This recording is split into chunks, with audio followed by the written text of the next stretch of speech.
And this guy, Albert Pike, who was a Freemasonic god in America in the 1800s, Sovereign Grand Commander, Mother Supreme Council of the World, and all this stuff. They love their titles, these people. Pathetic.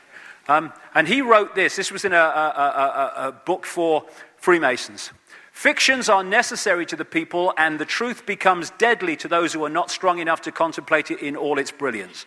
In fact, what can there be in common between the vile multitude and sublime wisdom? The truth must be kept secret, and the masses need a teaching proportional to their imperfect reason.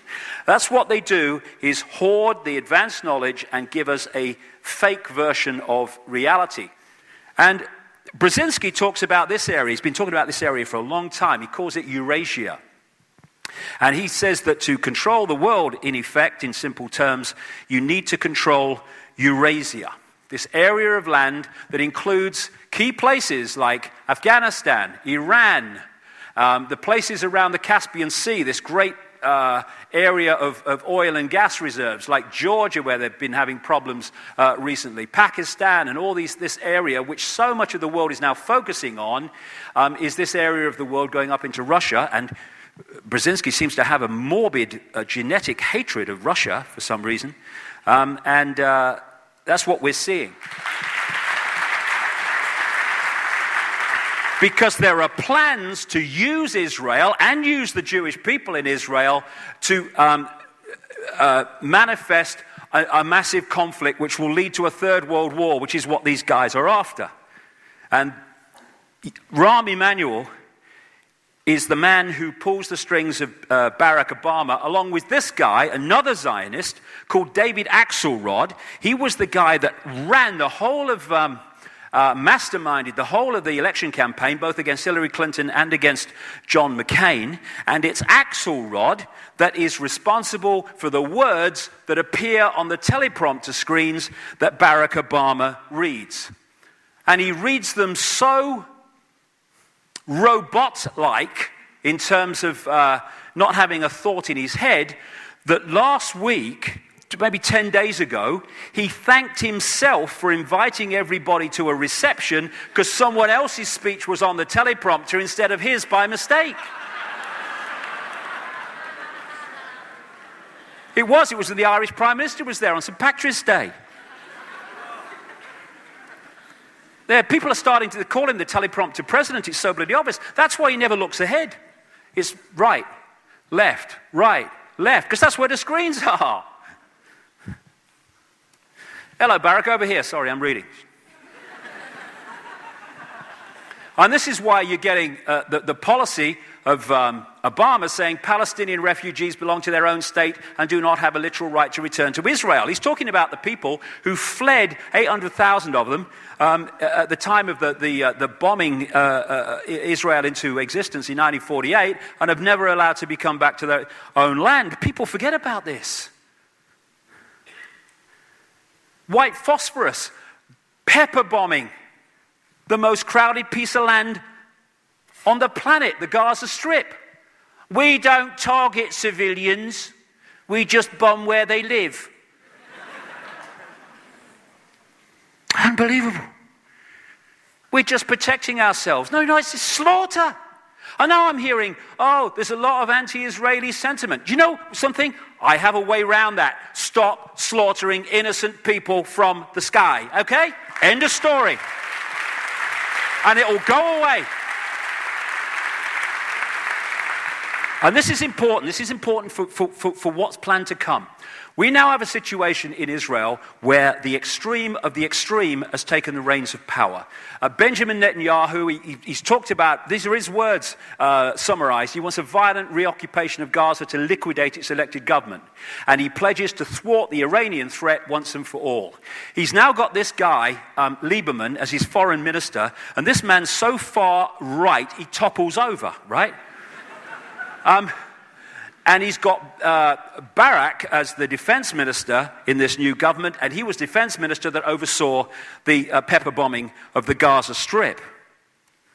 And this is Martin van Creveld. He's a well-known historian in Israel, and this is what he said publicly. We possess several hundred atomic warheads and rockets and can launch them at targets in all directions, perhaps even at Rome. Most European capitals are targets for our Air Force. We have the capability to take the world down with us, and I can assure you that that will happen before Israel goes under.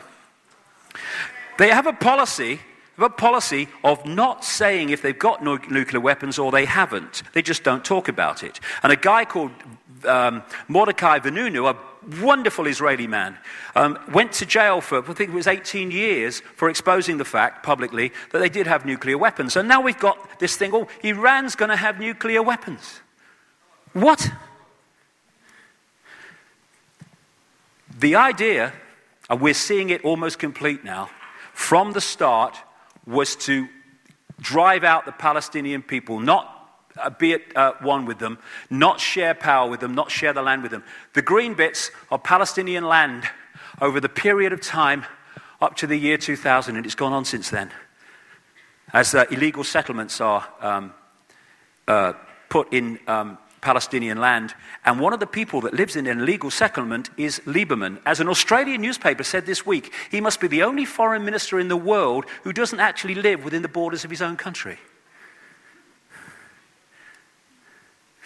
And the Middle East policy in Obama's administration is by Bilderberg, George Mitchell, Bilderberg, Council on Foreign Relations, by the notorious little Kissinger, Richard Holbrooke, who played a major part in breaking up the former Yugoslavia in wars, etc., so it could be absorbed into NATO and the European Union, which it is being now. He's Bilderberg Group, Council on Foreign Relations, Trilateral Commission. He's now in charge of Pakistan-Afghanistan policy. And this man, who is an arch-Zionist called Dennis Ross, he's now in charge of Iran policy. What it's building to is an effort, and Brzezinski is behind this among many others, to create a conflict out of the Middle East and in this area we're looking at, to bring about a third world war. And the third world war will be, and this was been written about in the past, that there were going to be 3 world wars to bring this new world order into being, a war that would finish off the superpowers and bring the whole world under the control of a world government, which will then dictate to every country. We have a responsibility to act. Bomb, bomb, bomb, why bomb Iran? Why bomb, bomb, why bomb Iran? Bomb, bomb, bomb, why bomb Iran? Bomb, bomb, bomb, why bomb Iran? Bomb, bomb, bomb, why bomb Iran? You got rockets and Russia, China, and the tanks bomb Iran. Why bomb, why bomb Iran? Why bomb, bomb, why bomb Iran? Why bomb, bomb, why bomb Iran? Why bomb, bomb, why bomb Iran? Why bomb, bomb, why bomb Iran? You got rockets and Russia, China, and the tanks bomb Iran. Why bomb Iran? IAEA says no, no nukes there, but we're good to go. Bomb Iran, bomb Iran, bomb Iran. They got rockets and Russia, China, and the tanks bomb Iran. Bomb Iran, bomb Iran, bomb Iran, bomb Iran,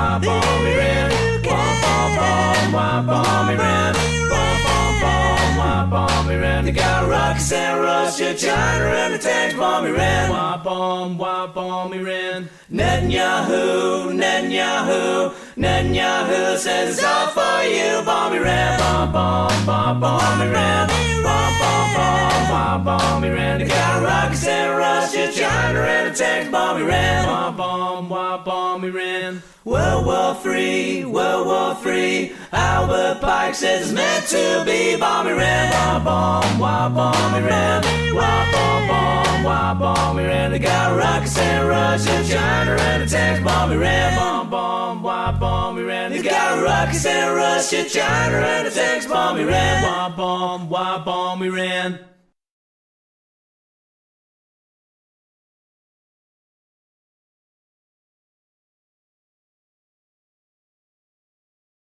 Rise like lions after slumber, in unvanquishable number. Shake your chains to earth like dew. which in sleep has fallen on you. Ye are many, they are few. When we figure that out, there goes their way of life.